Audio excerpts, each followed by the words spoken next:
Welcome to the Know Before You Go Travel Show, where we share all the latest travel tips, tricks, and insights to make your next vacation the best one yet. So sit back, relax, grab a cocktail, and enjoy the show with Penyak Travel's George Penyak and our senior travel consultant, Janet Penyak. Hello, everybody. Hey, everyone. We are back for another episode of the Know Before You Go Travel Show. We are hopped up on coffee this morning. Well, I'm not yet. I still got something to drink. You got to wake up at showtime. I'm awake. You got to wake. I can already see your voice. It's coming through on the computer. It's not that loud. Well, you always have to increase it anyways. You got to pep it up. I'm pepped. Get on the Stairmaster and step your game up. I'm pepped. What's up, everybody? No, thank you for tuning in to another episode of our show. Good show today. I mean, we always have I say that every time. Yes, you do. I really need a new intro for like that. I just need to find something else to say besides we have a great show. Yeah. But they all are pretty good. Oh, tooting your own horn there. Well, we've had so many people listening lately. It's really awesome. Cool. We love hearing from you guys. We're starting to hear very frequently from a lot of people. So this is really cool. So just asking questions or calling in or, something. So anyways, but we have a good show. We're going to talk a little bit about Aruba. Yes. Talk about our experience there, our journey there. Maybe some good resorts to look at if you're considering going to that part of the Caribbean. And then maybe touch on a little bit of DR on the back end. DR is Dominican Republic is in a lot in the media today. You tend to hear about that a lot when you look up travel news. And we got a few thoughts we'll share on I feel like it's something we got to address on our podcast. So we'll share a few thoughts on that. So, but anyways, Aruba, one of my favorite Caribbean islands for sure. Oh, yeah, absolutely. And it's so far south. You're out of the Caribbean belt or out of the hurricane belt. You need take another sip of coffee. Yeah, this is bad. Out of the hurricane belt. And then, it's beautiful there. The beaches are just amazing. So talk about that real quick, the hurricane belt. So a lot of people get very concerned about hurricanes when they're looking to book their trips and, they really are hesitant to go to hurricane season because you see a lot of every year there's hurricanes that come through the Caribbean. It's just the climate that they have there and where they're located geographically. How are they out of the hurricane belt? Can you talk a little bit about that? I'm not a meteorologist, but they're so far south that there's a line that runs in islands that don't get hit by hurricanes, and that's one of them. And I think Bonaire is another. It's only 35 miles off the coast of Venezuela. So, wow. The hurricanes form in the southern Caribbean, but not that far south. And then they just go, northeast or west. But yeah, and although they are very close to Venezuela, I remember when we were there early last year. Is that right? Yeah, March of spring? Last year. That's right. And you hear all the stuff going on about Venezuela right now.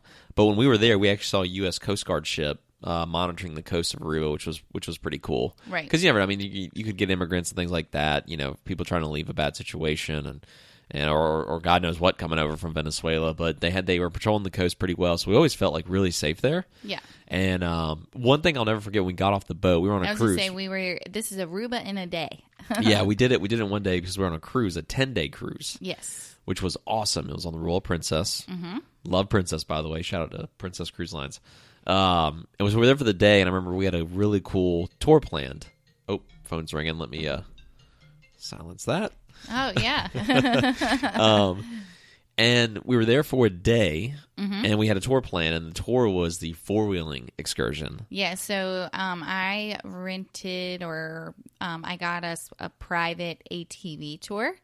And the guy met us there at the port, and then took us to where we got on the ATVs, and then we drove the whole island on ATVs. Yeah, and it's there's a big desert. Almost, I was going to say, one thing, that you never would guess, at least I didn't expect it, is the island is like a desert. It really is. It's very... there's cactuses, and it's pretty cool. And then the coastline, so if you do the four-wheeling tour, which we definitely recommend, and it's very cool because it's kind of an active tour, mm-hmm. but you're on a four-wheeler, and you're on a guided tour. There's a tour guide that has a four-wheeler, and it was just us and maybe... No, it was just us. I think it was just him. us. It was a private one. Oh, yeah. That's right. It was awesome. It was so cool. And so we got a private tour.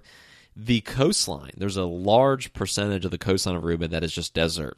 And so you have the ocean that meets the desert coastline, and it's really cool to see. Yeah, it's neat.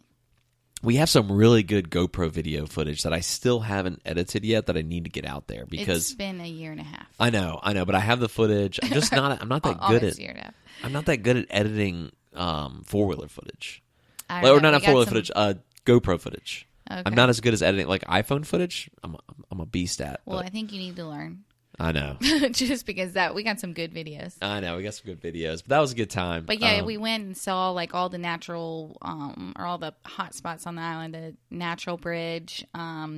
There was some like old fort that they took us by, and then a little chapel. I remember that, but I can't think of the name of it. Oh, that chapel's in the middle of nowhere. Yeah, very beautiful, very peaceful. Yeah, chapel. Yeah, and just riding the whole island and seeing it like that was just really neat. So yeah, and what was good is the cruise was docked for a long time there in Aruba. Yeah. So the tour was a couple of hours, but it kind of ended at that beach bar, which was really neat. We ended at the beach. And so there was like a little beach bar resort that we went to. We grabbed a margarita. We're kind of walking the beautiful coastline. It was 11 a.m. But 11 a.m. when you're on vacation, who cares? It's vacation mode, And then we still had a lot of time to hang out in downtown Aruba, which is really cool. Yeah. Yep. And the downtown area was super nice. I was very impressed with how developed it was. Yeah. Where did we eat at? Like, was it a Margaritaville? It was some other. It was a place like that, I think. Yeah.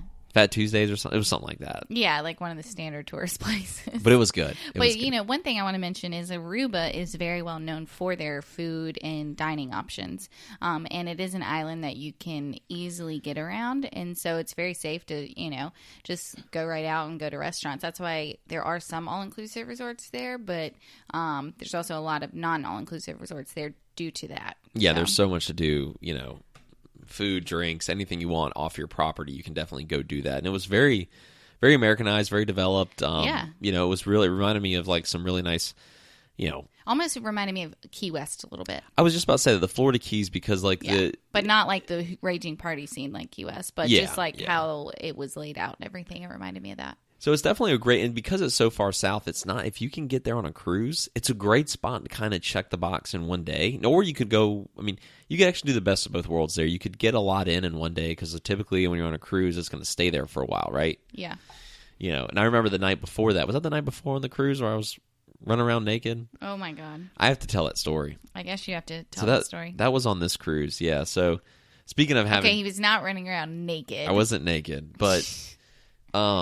we had an interior... It was a couple of nights before. It was a 10-night cruise, so we snagged an interior room. And I can't remember what night it was on the boat, but I think it was like 2 nights before our Aruba stop. Yeah, it was before then. But I had a few too many glasses of wine, at dinner and hanging out at the wine bar, because they had a really awesome wine bar. Yeah, they did. Really awesome wine bar. And I'll never forget, this is terrifying. It's like your worst dream comes true. So I sleep in my boxer briefs. So I was just in my boxer brief sleeping. And this is like 3 a.m. or something, early morning hour in the middle of the night. And it's an interior room. And when you have all the lights off in an interior room on a cruise, it's very dark. Right. And, you knock back a few too many cocktails or wine. You got to get up. I wasn't waking up. You weren't waking up. You were out cold. And, you're like, okay, well, you got to wake up in the middle of the night and pee. That's very common if you have too many drinks. So I woke up in the middle of the night and I was like, gosh, I got to pee. I had to pee so bad. And I get up and I'm groggy, I'm tired, and I go to the door, because the bathroom door in an interior cabin is a lot like the door to the hallway. Right. They're both very heavy, so they stay shut when the boat moves. And I just thought that was the door to the bathroom. And by the way, I'm in my briefs. That's all I have. No socks, nothing, just briefs.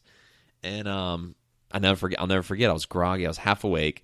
I open the door to what I think is the bathroom and go right in. And before I realized it, I remember I was like, wow, it's really bright in the bathroom. This is weird. I come to, and I'm in the freaking hallway. And the door shuts behind him. The door shuts behind me, and I had to pee so bad.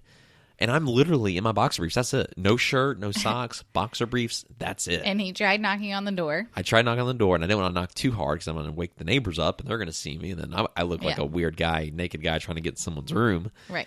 And so I'm like, oh crap, I gotta go. So I start running. Like, I remember running because I don't want anyone to see me, so I'm trying to be as quick as I can. I start running to the stairwell because I didn't want to get in the elevator, obviously. And I start going down the stairwell because we were like on deck 8 or 10 or something like that. We were, like 10 or 12. Something like that. Higher. Yeah. And I'm like, my first instinct is I gotta pee. I had to pee so bad.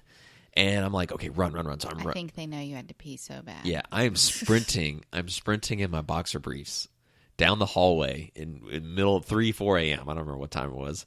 And I'm like, okay, bathroom, go down the stairs. Go down, because that's where all the stuff is. But I'm like, wait, I can't go down. I go down like one flight, and I'm like, I can't go down. That's where all the people are. Yep. That's like the common area of the cruise boat decks, like 4 through 8. Right. And I'm like, oh, crap, go back up. So I run. I run up to like the top deck, and I just stay in the stairwell so like hopefully no one sees me. And I went up to what I knew what was closed, which was the buffet area, which I knew was closed, and there was a bathroom there. I went in there, took the most glorious pee I've ever had, and now I'm like, okay, get my bearings, figure out how do I get back in my room without anybody seeing me. And at this point, I'm like, okay, I need to just go find an employee. Like, I just need to find an employee, explain what's going on, and hopefully they let me in my room. Because I don't have an ID. I don't have anything. Yeah. I'm a naked guy with boxer briefs. You are not naked. I'm just a guy in my boxer briefs on deck 15 now. Yeah. With no cell phone, no ID, asking to go inside someone's room. Yes. And I remember I go into the buffet area and there's people cleaning. And I walk in, the sliding glass door's open, and it's obviously closed, and there's people cleaning. And both these guys, they just stop what they're doing and stare at me. And one of them, it was like an awkward 5 seconds of like us just looking at each other. Like, can I help you, sir? And they said, one of them finally spoke and said, can I help you? And I said, yes, you can. I said, it's a long story, but I'm locked out of my room, and I need to get back in my room. And I don't want anybody to see me. And he goes, 1 second. He calls a manager over. And then they pick up the phone, and, one thing leads to another, and they actually let me back in the room. I did show them my ID to prove, I thought they didn't ask you for it. Yeah, they did. They asked me for my ID, and I thought you were asleep the whole time. Yeah, I didn't know what happened at all until the next morning. So the next morning, I wake you up, and how did that go? And I explained to you the story. I mean, I was just like, wait, what happened? Yeah. It was funny. So true story. So make sure like you just are aware when you're aware of your surroundings. Don't have too much to drink on a cruise ship if you're in an inside room and then not know where your bathroom is. It is so dark in the inside rooms. Ringo. And we got Ringo the cat in the podcast too. Anyways, so that's like my most memorable story about that whole cruise getting to Aruba. Yeah. Second most memorable though would be the four-wheeling excursion we did. That was very cool. It was awesome. Yeah. But as far as a beach destination, if you were looking for an amazing beach with crystal clear blue water, I mean, Aruba's got it. Like, it is beautiful. Absolutely beautiful. I would love to go back there and just chill for a couple of days, Yeah, we're going to post the picture of the beach we stayed at in Aruba when the four-wheeling tour ended, and it took us to that little beach property with the bar.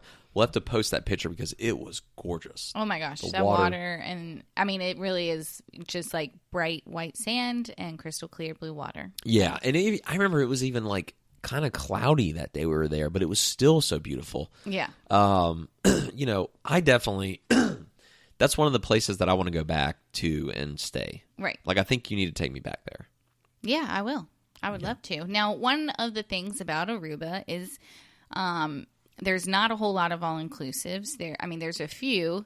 And just in my personal opinion, the ones that are there, some other islands have, just better quality ones. If you're going to go to one of the all-inclusives there, I would say one of the best there would either be the Renaissance Aruba, or the Riu Palace Aruba, but outside of that, there's not really a whole lot of like nice, luxurious, all-inclusive resorts there. So, and since it's known for its food, I think you'd be good going to like the Hyatt or a Marriott, or there's a really nice boutique style property called the Bukudi Terra Beach Resort. I might be mispronouncing that, but and then you can go out and enjoy some of the restaurants that the island has to offer. So, and they also have a lot of casinos there, which is pretty cool. Yes, they do. We love a good casino. So. I remember helping you recently. We were looking for you had a couple looking, or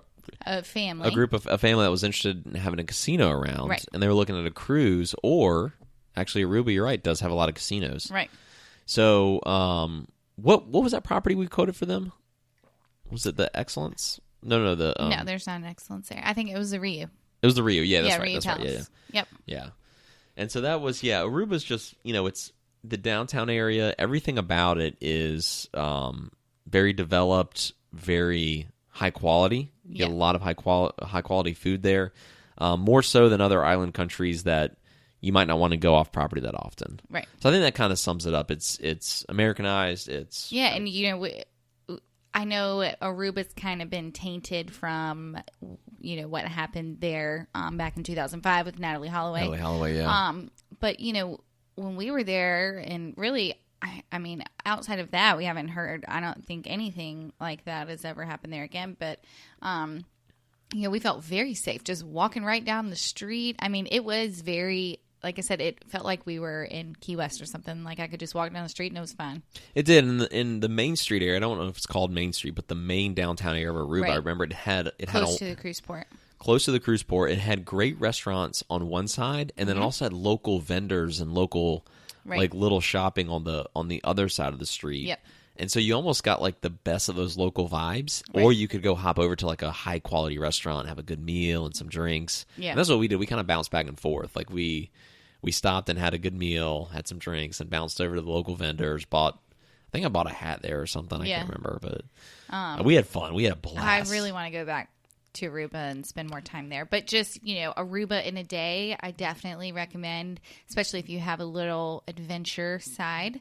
Try to do the ATV tour because you get such a great view of the whole island, and, you see the desert and all the hot spots, and then you can hit the beach at the end. Yeah, it's one of those islands that has a lot to do, I think. Yeah. Like, I think it's if you like to be active and you like to get out, there's not like explore, hiking or anything like that. Well, no, not hiking, but like just get active off the property. Right. Like do stuff off the property. Things. Yeah. No, I would agree with that. And shopping and plenty to do. I remember, and I just thought this was kind of cool because I'm a huge animal lover.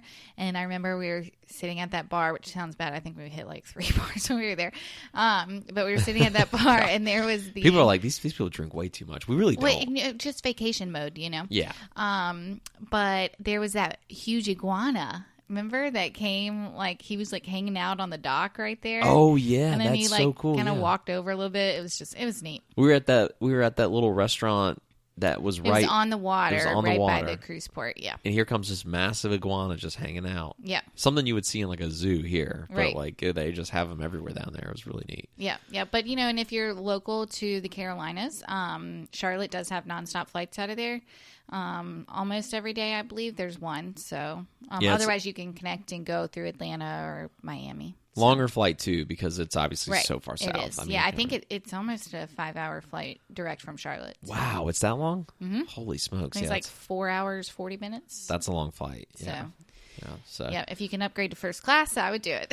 We are addicted to first class. My gosh! Now sometimes you can get good deals on first class if you look. I think a lot of people, like people that book on their own, they don't even look. It's like Well, yeah, always you just look. Don't assume. Yeah, you always got to look because sometimes it's like a few $100, and that makes it well worth it. It is so worth it if it is. So, and I usually always check because if it is only a couple $100 more, I'm like, you should do this. Just trust me. Actually, you might not like me after because then you're going to be spoiled from now on and you'll have to have first class from now on. But just how you get treated on there, just like royalty. I know. It feels great. It feels so good because, flying, especially if you are flying where you have to sit next to a stranger, where like say you're a couple flying and you're flying in economy, but it's the seats are 3 and 3 on each side. Mm-hmm. So if you're a twosome, you're going to have someone's in the middle. You're going to have a random person somewhere. Yeah, someone's in the middle. And, but then when you get up to first class, it's all 2 and 2. Right. Most of the times. Yeah. And it's just so nice. Oh, it is. Yeah. So nice. Just speaking on that and then, touching, we said we wanted to kind of touch a little bit on the DR. Are we done with Aruba? Did you talk about the 2 resorts? Oh, no. Let me. Okay. Hold on. Let's drop a couple recommendations for our listeners here on Aruba. Well, I did say, the all-inclusive resorts that I would look at would be the Renaissance, which that's the one that has the private island where there's flamingos. Oh, really? Yes. Oh, that's cool. Yeah, and there's 2 parts to that resort. There's an adults-only section, and then like the other part of the hotel's not. It's called Ocean Suites. So you have half that's family-friendly, half that's adult-only. Right. Very nice. But it's all-inclusive.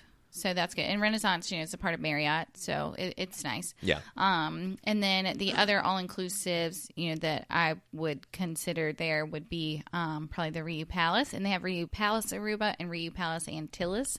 The Antilles is the adults only.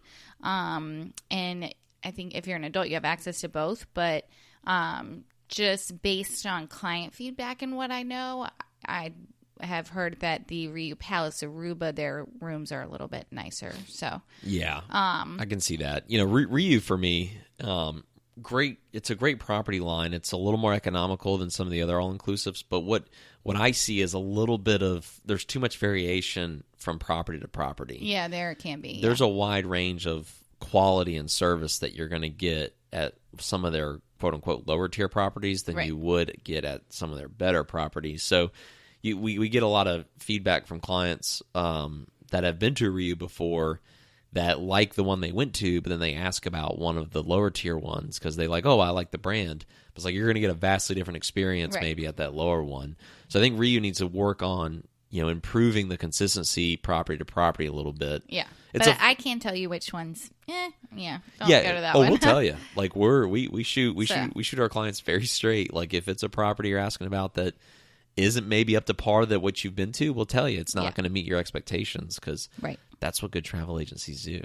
And by the way, we're free. Yep. But if you're it's Aruba is a great destination to not do an all-inclusive. So you can experience a lot of the restaurants that are on the island and what they have to offer. So, there's a Ritz-Carlton there that's obviously very nice. A Marriott, Hyatt, or the Bukudi and Terra Beach Resort. If you're looking for kind of a smaller boutique-style property, that's a great one too. Yeah. So. And all of them are going to have great beaches and views and things like that. Yeah. And I've sent some clients, it's been a while, but also to the Manchego Beach Resort. And I got great feedback on that as well. It's also kind of a little bit smaller resort. So. Okay. We're giving our client or our listeners and some of our clients, because some of our clients are listeners and some of our listeners are clients, giving them great information here on Aruba. So that's good stuff. Yeah. But if you're definitely looking for an amazing beach destination, highly recommend it. Yeah. Yeah, overall, love the island, whether you're going to stop on a cruise or go for it's called One Happy Island, and I would say that is so true. Everyone there was so friendly. Good point. Yeah. Because some of the islands we go to, that's not always the case.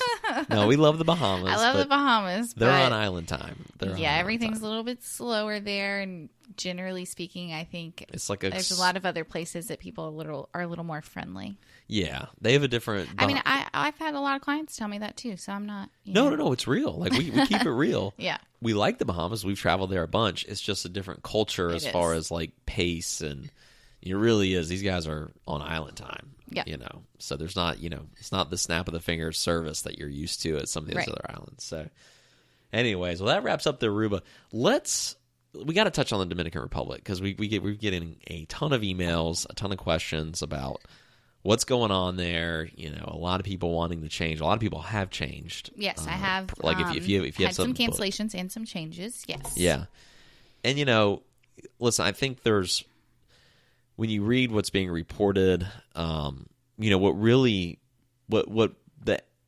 guess the heartburn I have, and I have empathy for any dangerous situation that happens. Right. But when I read some of the articles and listen to some of the stories and actually do my research on it, the media is really blowing this thing up. And what I hate is I see a lot of clickbaity articles out there and headline reading.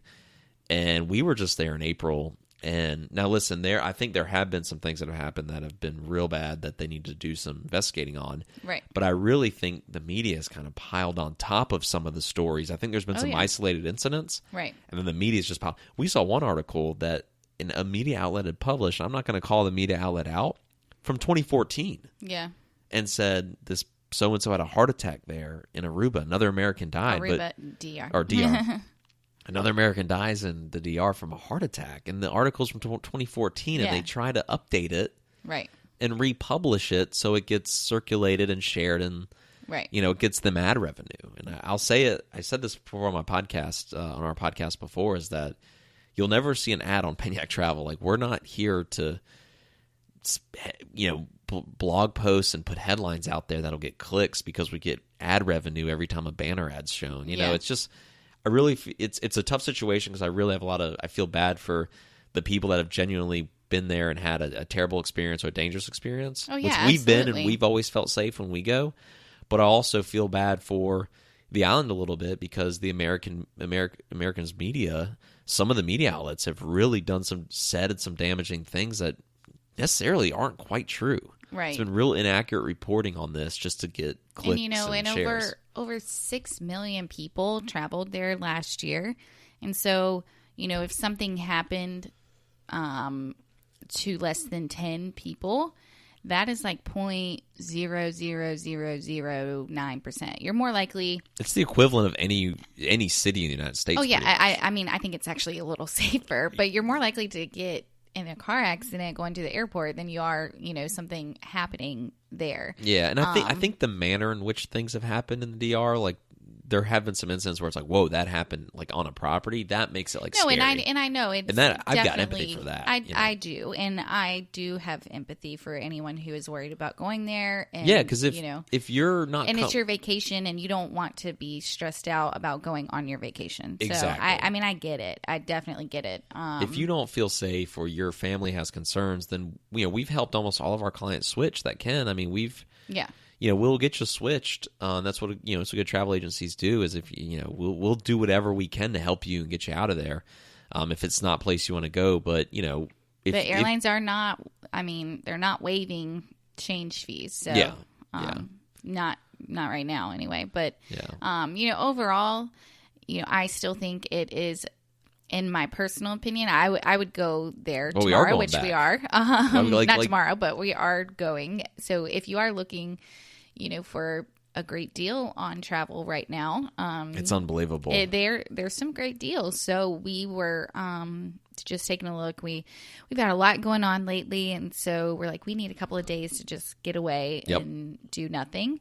Kind of looked all around, and then we're like, well, let's just check the DR. And I mean, it's unbelievable. Prices. Yeah, the prices are really great. And we were just there in April. And we were just there. Yeah. It's and one thing I want to say is, I send so many clients there every single year, and no one has ever had any issues at all. Yeah. So, and also to kind of put it into perspective, we were in Chicago a couple weeks ago, and there was 52 people shot there that weekend. So yeah, it's kind of like, where do you feel safer, Yeah, we were in Chicago in one of the most dangerous weeks of the year they had there. We were downtown, and we heard a ton of sirens. It was sirens like nonstop. So, and we stayed in the safe areas, and but it's. I think no matter where you go, you always have to be careful and aware of your surroundings, and just, don't do anything that you wouldn't do here. Like, I wouldn't go walking in downtown Columbia alone at night. So I'm not going to do that there. And that's a great point. And what really bothers me about some of the headlines that have come out is like a lot of the headlines that I look at who's writing these articles, and I don't think many of these journalists travel much. Yeah. They're not quite. I just don't know if a lot of them are educated enough to really make some of the headlines and comments and their take on it because, unless you've been there and been there a lot, then I just don't feel like you can just sit there and pile on top of what the other media outlets are saying and just to get clicks and likes and shares. It's clickbaiting. Right. Now, there have been some things that have happened, and I think those items are being addressed appropriately. Right. But those items happen all the time. Every cruise boat out there has a morgue. People die on cruises all the time. Yeah. They say an average of 3 people die every week on cruise ships, but you don't hear the media talking about that. They literally have a morgue where they put your dead body in and they take you back because I think travel, like if you already have like an unknown heart condition, I think we see this a lot where if you have an unknown heart condition, you're an elderly person and you don't know, because a lot of people don't know they have a heart condition. When you travel, you're flying, you're doing a little bit of, you're out of your normal comfort zone, and I think that can trigger a lot, and that's what you see a lot. And right. I don't necessarily attribute some of these heart attacks to the destination. Right. Or it's not the cruise's fault, know.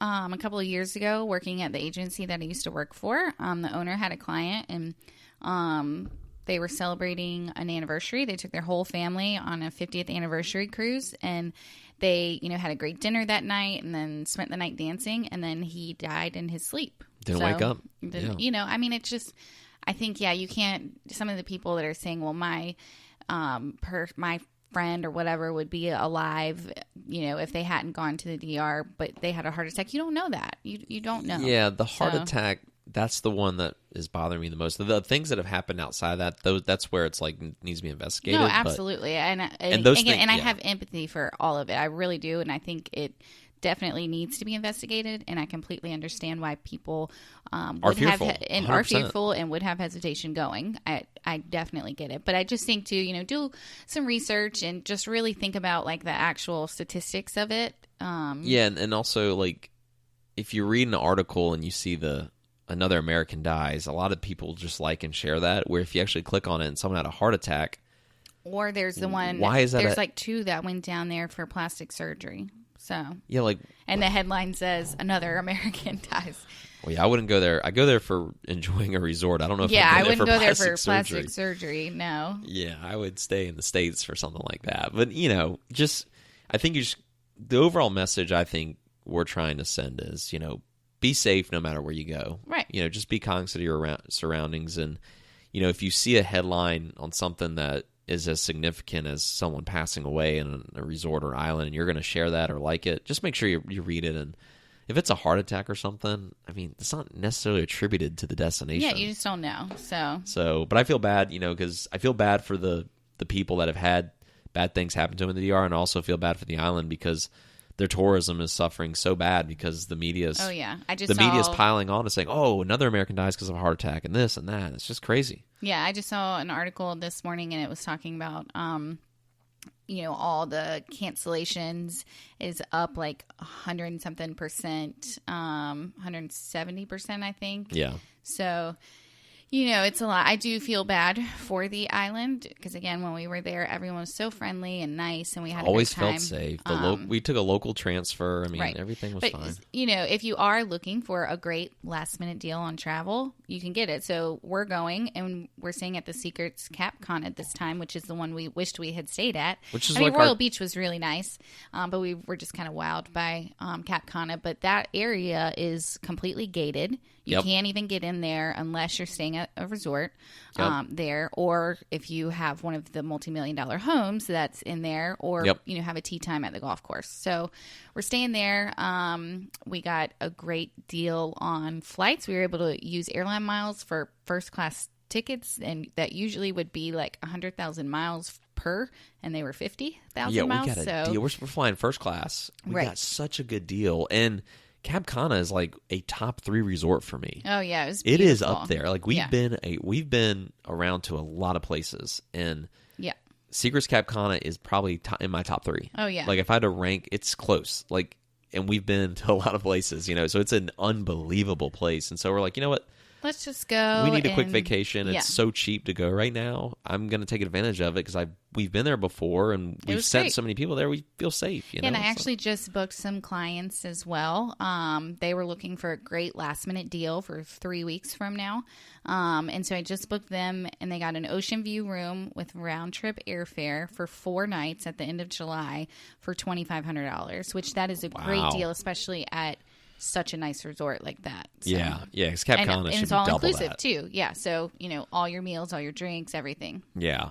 So no, I'm excited. I'm looking forward to going. You know, I just think it's something that if you're concerned about it, do your research, and if you don't feel safe, that's okay too. You know what I mean? Like, we're not here to say if you don't feel safe, don't go. Oh yeah, because again, I don't want your stress to hinder your vacation. Yeah. That would be the last thing that I would want. 100%. 100%. Now, this has been a good show. All right, so we'll wrap it up. Trip of the week. What's your trip of the week? Oh, what did we say my trip of the week was? Oh, yeah. So you got to look at you.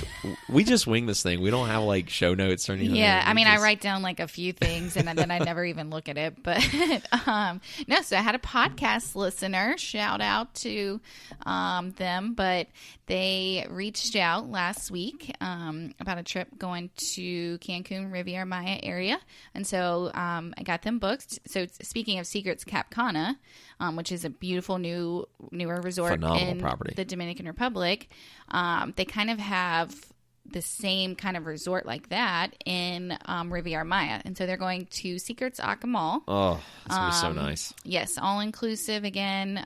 So just south of Cancun. They're going to have a great trip. Yeah, so shout out to Houston. They reached out. We made I think they're going to have so much fun at that property. Oh my gosh, they're going to love it. Such a good time. The client that I just booked going last minute going to Secrets Cap Cana went to Secrets Acamal, and she has always wanted to go back there or go to a place just like that. So. Yeah, Cap Cana is just unbelievable. Yeah, so they're going to Acamal. They're going to love it. It's a beautiful resort. So very cool. Well, let's just wrap it up on that. Sounds like it was a good show. If you have any questions about anything you heard, hit us up on Facebook, facebook.com/Paniac Travel, Instagram Paniac Travel, and our website, PaniacTravel.com. Yes. Request a quote. We are here for you, and we're always a free service. So. Yes, and everyone have a happy and safe 4th of July, because that is 2 days from now. Yes, absolutely, guys. Thank y'all so much. Love you guys.